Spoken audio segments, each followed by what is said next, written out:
A 4-year-old boy is dead and his mother could face up to 20 years in prison for his death. Police say the young boy overdosed on fentanyl. And as 6 News' Bella Caracta reports, this is not the first case of a kid dying from the drug.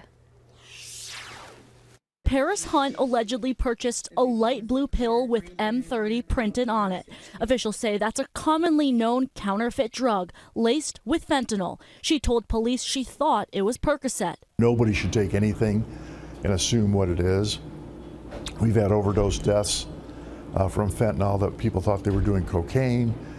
We've had the Percocet example now a couple times. According to Klein, also in 2022, a 17-year-old from Elkhorn died from what was supposed to be Percocet.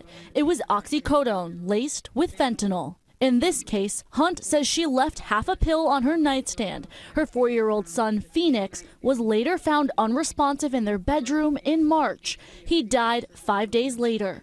Blood work taken from the victim that day revealed fentanyl.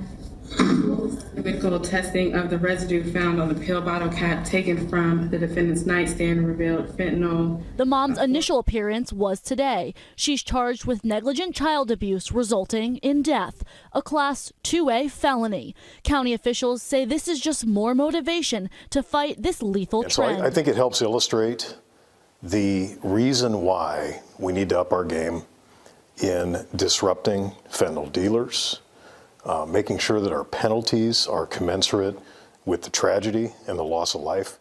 From 2019 to 2021, the number of recorded fentanyl deaths in Douglas County went from 9 to 40, according to Klein. He also tells me that there are ongoing efforts to pursue the dealer in this case, too.